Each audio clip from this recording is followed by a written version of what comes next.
Alia Shah official channel पर आपकी host Alia आपके सामने प्रोग्राम ब्रेकिंग बैरियर्स में बैरियर्स ब्रेक करती हुई कुछ नेशनल और इंटरनेशनल इम्पोर्टेंस की वो ख़बरें जो सुनने के लिए आपको दूसरों के कम से कम 4-5 प्रोग्राम्स या व्लॉग्स देखने पड़े, वो मेरे एक ही प्रोग्राम में ख़बरें शामिल होती हैं, आप जानते हैं। तो आज भी धड़ाधड़ ऐसी डेवलपमेंट्स जो पाकिस्तान में हो रही हैं, जो पाकिस्तान के आइंदा आने वाले चंद दिनों या चंद महीनों का तयन करेंगी और आगे का भी जो मुस्तकबिल है उसकी भी बताएंगी हमें।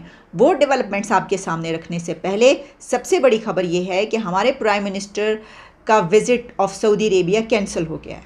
और प्राइम मिनिस्टर का सऊदी अरेबिया का ये विज़िट इस वजह से कैंसिल किया गया है क्योंकि इलेक्शन के केस की हेयरिंग हो रही है। तो इलेक्शन केस जो अदालतों में इस वक्त चल रहा है, जिस पर डिफेंस मिनिस्ट्री और कुछ बहुत अहम डिफेंस से मुतालिका पर्सनालिटीज़ भी कोर्ट में गई चीफ जस्टिस के पास, और वहाँ पर जाकर ये बताया गया कि इलेक्शन 14 मई को क्यों नहीं हो सकते।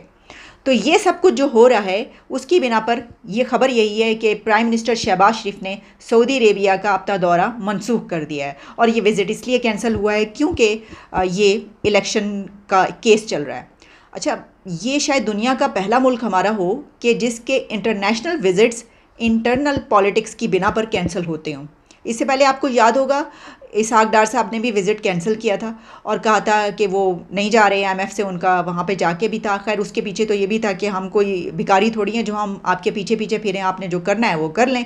लेकिन उसमें ये कहा गया था, ख़बर ये थी कि क्योंकि हालात ऐसे हैं और कुछ उस वक्त भी ये वाले केसेस जो चल रहे थे, तो इस बिना पर उन्होंने अपना विज़िट कैंसिल कर दिया। तो क्या करें भाई, पूरी दुनिया में ऐसा नहीं होता, लेकिन हमारे मुल्क में इसलिए ऐसा होता है कि यहाँ की पॉलिटिक्स में अगले चंद घंटों में दमादम मस्त कलंदर कैसा हो जाए ये किसी को कुछ नहीं पता। हुकूमत है, अभी है और अभी नहीं है, ये भी किसी को नहीं पता। तो इसलिए जो पर्सनालिटीज़ हैं वो शायद ये सोचती हूँ कि ऐसा ना हो कि हम वहाँ पर जाएँ तो वहाँ पर पता चले कि पीछे तो तख्ता ही उल्ट गया है। तो चीफ जस्टिस ऑफ पाकिस्तान ने इस केस की हेयरिंग के दौरान ये कहा है कि अगर पॉलिटिकल पार्टीज़ उनका एक स्टैंड हो और वो एक ही पॉइंट पर आ जाएं तो अदालत गुंजाइश निकाल सकती है। क्योंकि इससे पहले वो ये कह चुके हैं कि नहीं, इलेक्शन तो होंगे और हम देखेंगे कि इलेक्शन कमीशन कैसे हमें नहीं देता पैसे, यानी इलेक्शन के लिए पैसे कैसे नहीं फराहम किए जाते, उसके लिए स्टेट बैंक और जो दीगर इदारे हैं उनको भी दरमियान में घसीट लिया गया। लेकिन अब उन्होंने ये कहा कि अगर तमाम पॉलिटिकल पार्टीज़, यानी जब उनको ये ब्रीफ़ किया गया और कुछ पर्सनालिटीज़ अथॉरिटीज़ वहाँ पर पहुँची, उनको ये बताया गया, तो उन्होंने कहा कि अच्छा ये हालात हैं सिक्योरिटी के मुल्क के अंदर, हमें तो मालूम ही नहीं। लेकिन साथ ही उन्होंने ये भी कहा है कि ये जो मुल्क के हालात की बात की जा रही है या सिक्योरिटी के ख़राब होने की बात की जा रही है, तो जिस वक्त बेनज़ीर भुट्टो का कत्ल हुआ जिस साल, उसमें भी इलेक्शन हुए। इससे पहले भी उन्होंने कहा कि जब 2013 में इलेक्शन हुए उस वक्त भी मुल्क के हालात बड़े ख़राब थे। इससे पहले जब इलेक्शन हुए तो उस वक्त ये हो रहा था, तब भी इलेक्शन हुए, और वगैरह वगैरह। उन्होंने इस तरह की काफ़ी मिसालें दी, बल्कि उन्होंने कुछ बाहर के मुल्कों की भी इसमें एग्जाम्पल्स पेश की। तो एक तरफ जहाँ वो ये कह रहे हैं कि तमाम पॉलिटिकल पार्टीज़ अगर एक पॉइंट पर आ जाएँ तो ठीक है, अदालत गुंजाइश निकाल सकती है।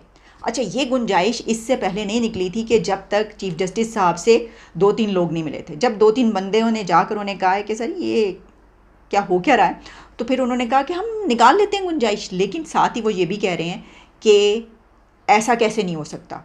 अब प्रॉब्लम क्या है, वो फंस गए हैं चीफ जस्टिस ने, क्योंकि पहले उन्होंने इतना सख्त स्टैंड लिया है इस सिलसिले में, तो अब जब वो पीछे हटने से तो बैकफुट पर जाते हैं।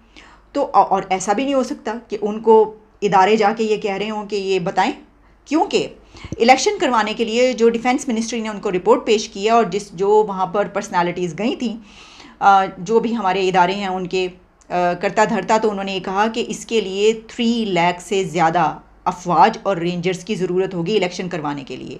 और ये कहा गया कि जो KPK और बलूचिस्तान है वहाँ पर TTP जो कुछ करती फिर रही है, तो अगर हमने वहाँ से फ़ौजी जवान हटा लिए और यहाँ पर भेज दिए पंजाब में इलेक्शन करवाने के लिए, तो फिर हो सकता है कि वो दहशतगर्दी, यानी कि TTP वाले दंदनाते हुए पंजाब में आ जाएँ और फिर यहाँ पर वही वाली दहशतगर्दी शुरू हो जाए, अगर वहाँ से जो फोर्सेज हटा ली गई। तो इस सिचुएशन में तो मतलब बोलती बंद हो गई होगी। जो ये फरमा रहे हैं कि गुंजाइश निकाल सकते हैं, अब वो क्या कहेंगे आगे से मुझे बताइए। लेकिन उन्होंने जो बातें की मैं आपको बता रही हूँ। एक बात चीफ जस्टिस साहब ने जो कही उस पर मुझे बहुत एतराज़ है। मैं आपको बता देती हूँ मुझे एतराज़ क्यों है। हो सकता है हमें एतराज़ क्यों नहीं हो सकता, इसमें ऐसी क्या बात है। माई बाप माई लॉर्ड, अब तो हम हर चीज़ पे एतराज़ किया करते हैं और करेंगे, आपको पता भाई, ये तो ज़माना इस चीज़ का। बात ये है कि चीफ जस्टिस साहब ने ये कहा, अगर इलेक्शंस के लिए फ़ंड्स प्रोवाइड ना किए गए तो इसके शदीद संगीन नताइज निकल सकते हैं। मौला हमें हिम्मत दे कि सही फ़ैसले करें और हमें नेक लोगों में शामिल करे, और जब हम चले जाएं तो हमें अच्छे अल्फाज में याद किया जाए। यानी वो कौन सा मुल्क है जहाँ के कोर्ट्स अपने फ़ैसलों के दौरान और हेयरिंग्स के दौरान खुदा की, मौला की, और हमें हिम्मत दे और हमें अच्छे नामों से याद रखा जाए, ये इस तरह का इस्तेमाल किया जाता है अल्फाज का, या मज़हब का इसमें तड़का लगाना ज़रूरी है। ये मुझे कभी भी समझ में नहीं आती कि हम इन चीज़ों से कब निकलेंगे। देखिए, जब कोई जज ये कहता है कि हमें अच्छे नामों से याद रखा जाए, तो उसका मतलब ये होता है कि इस वक्त पब्लिक जो सोच रही है या देख रही है, उसके हिसाब से मैंने फ़ैसला करना है। क्योंकि अच्छे नामों से तो आपको उसी वक्त याद रखा जाएगा, जब आप चले जाएंगे तो पब्लिक कहेगी कि भाई क्या बात है, इसने हमारी मनपसंद फ़ैसले किए थे। या पब्लिक के अलावा आप जिसको सही समझते हों उसके हवाले से सही फ़ैसला दें, तो आप ये कहेंगे कि भाई फिर अब मुझे दुनिया से जब मैं जाऊंगा मुझे अच्छे अल्फाज में याद रखा जाएगा। चीफ जस्टिस या जजेस का काम ये परेशानी नहीं होती, ये परेशान रहना नहीं होता कि जब मैं चला जाऊंगा तो मुझे किस तरह याद किया जाएगा। फ़ैसलों में ये वाले अल्फाज कहाँ से आ गए। फ़ैसले तो होते हैं आपके कानून के मुताबिक। कानून अगर आपको ये कह रहा है कि आपने ऐसा फ़ैसला करना है जिसकी बिना पर आपके ऊपर बैकलैश आएगा, तो आपको तब भी कानून के मुताबिक वही फ़ैसला करना है, यानी मुश्किल फ़ैसले। वो मुश्किल फ़ैसले हो सकता है कि जिसकी बिना पर लोग ये कहें कि ये देखो इसने हमारे हक़ में फ़ैसला नहीं किया, या कोई भी ये कहे एक पार्टी, या आपको ये महसूस हो रहा हो कि ओहो मुझ पे तो बड़ी उंगली उठेगी, ये वाले लोग मेरे ख़िलाफ़ हो जाएंगे, ये वाले लोग मेरे हक़ में होंगे। ये काम नहीं होता सर। ये बातें क्यों हम करते हैं? यानी हम स्टेट से भी मज़हब को अलग नहीं कर सकते, हम अपने जो फ़ैसले हैं, जो हेयरिंग्स हैं, उसमें भी हम इन चीज़ों का इस्तेमाल करते हैं। This is unbelievable. इसकी वजह यह है कि यहाँ से आपकी जो गैर तासुब होना है, यानी आप किसी की न्यूट्रलिटी यहाँ पे ख़त्म हो जाती है। मैं अगर ये सोचूं कि लोग मुझे अच्छे लफ्ज़ों में याद करें और मेरा जो ओहदा है उसके दरमियान में मैं ये चीज़ लाऊंगी, तो फिर देखिए ये तो सर ये जो है ना, ये ज़रा मिलावट है, ये घड़मस है। मैं नहीं समझती कि ये सही चीज़ है। और इससे ये होता है कि मुझे क्योंकि क्योंकि इससे ये पता चलता है कि कोई भी बंदा जब ये बात कहता है तो उसको अपनी शख्सियत का ख्याल होता है।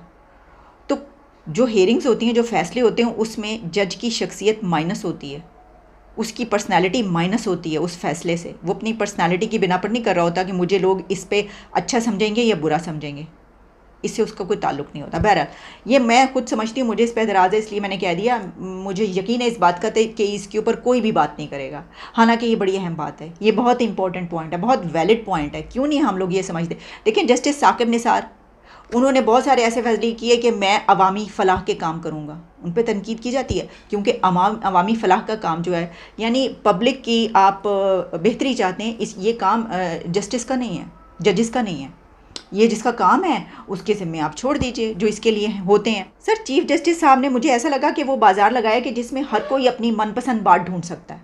उन्होंने वो सारी बातें कह दी हैं कि जो उनके पास लोग गए थे उनको भी पसंद आ जाए। जब उन्होंने कहा कि जी गुंजाइश निकल सकती है, तमाम लोग अगर एक पॉइंट पर आ जाएं। जस्टिस का कहना था कि इलेक्शन केस की हेयरिंग 27 मार्च को ही, हमें 27 मार्च से मैथमेटिक्स में उलझाया गया। 3-4 का तनासुब, बेंच छोटा बने या बड़ा बने, बेंच टूटे, और फिर पॉलिटिकल पार्टीज़ ने बॉयकॉट का कर दिया। उस वक्त हमें ये सब रीज़न समझ में नहीं आई, हमें पता ही नहीं चला कि ये हो क्या रहा है। अटॉर्नी जनरल साहब, आपके हम उससे जो है वो ये बात करें कि डीजी मिलिट्री ऑपरेशंस ने हमें ब्रीफिंग दी। डीजी आईएसआई और सेक्रेटरी डिफेंस भी ब्रीफिंग में मौजूद थे, और ये जो अथॉरिटीज़ थी उनकी ब्रीफिंग बहुत ज़बरदस्त थी। ब्रीफिंग से पता चला कि असल सूरत हाल क्या है। जब केस चल रहा था तब कोई हमें ब्रीफिंग देने नहीं आया।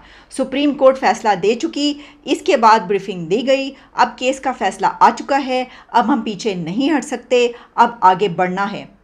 यानी उनके पास वो एक एक्सक्यूज़ पेश कर रहे हैं। वो अब क्या कहें जब वो ये कहते हैं कि डीजी मिलिट्री और डीजी आईएसआई उनके पास पहुंचे और उनको ब्रीफिंग दी है और कहा है कि ये इलेक्शंस नहीं आप करवा सकते, तो भाई डंडा आ गया। तो अब वो कैसे कहें कि मैं क्या करूं और मैं कहां जाऊं और मैं किधर जाऊं, क्योंकि मैं इतना सख्त स्टैंड ले चुका हूं। मेरा तो कबाड़ा हो गया, क्योंकि वो भी देख रहे हैं ट्विटर पर उनके लिए ट्रेंड चल रहा है पीटीआई की तरफ से, डट गया बंदियाल। पहले तो चलता था ना डट गया कप्तान, अब उनके लिए ट्रेंड चलाया गया डट जा बंदियाल। तो वो पीछे कैसे हटे? अब एक तरफ उनको डटना है और दूसरी तरफ उनके सामने जो लोग हैं वो डट जाएं, तो फिर आपको पता ही है क्या होता है, हैं जी। तो वो कह रहे हैं मैं करूं क्या, इसलिए उन्होंने ये वाली बातें की हैं।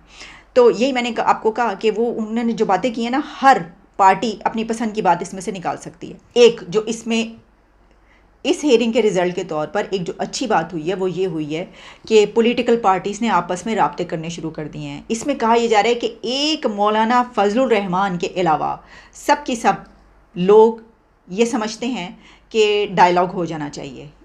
और चीफ़ जस्टिस के इस वर्डिक्ट के बाद बिलावल भुट्टो मौलाना फजलुर रहमान के गांव गए हैं उनको मनाने के लिए कि इमरान खान के साथ टेबल टॉक होनी चाहिए, टेबल पर बैठ जाना चाहिए। आसिफ अली जरदारी ने भी कुछ ऐसे ही कहा है कि गवर्नमेंट में इस वक्त जो पॉलिटिकल पार्टीज़ हैं उनके साथ हमने आपस में मशवरे करने शुरू कर दिए हैं ताकि हम सब जब सेम पेज पर आ जाएं तो फिर उसके बाद ही हम पीटीआई और इमरान खान के साथ बातचीत कर सकते हैं। लेकिन जो फवाद चौधरी हैं उन्होंने ये कहा है कि चीफ जस्टिस ने सियासी और कानूनी उसको समझने की जो है रब्त पैदा करने की कोशिश की है, और हम तो पहले दिन से कह रहे हैं कि डायलॉग होना चाहिए और स्टैब्लिशमेंट को भी बैठना चाहिए। एस्टैब्लिशमेंट को तो सर बिठा लीजिए, सर आंखों पर बिठाइए, सर आंखों पर बिठाते हैं, बिल्कुल सही, ठीक है। अच्छा, और सबको एक साथ बैठकर जो है इलेक्शन के रूल्स ऑफ द गेम्स तय करने चाहिए। तो इसका मतलब है सब तैयार हैं मौलाना फजलुर रहमान के अलावा, जिन शायद उन्होंने ये कहा है कि इमरान खान पहले इंसान का बच्चा बने, और क्योंकि वो जो ढिटाई है और इस तरीके से नहीं चलते, वो तो बात ही वो करते हैं वगैरह वगैरह, इस तरह की चीज़ें। उन्होंने तो बिलावल भुट्टो उनके पास गाँव गए उनको मनाने के लिए, भाई कमाल ही हो गई है।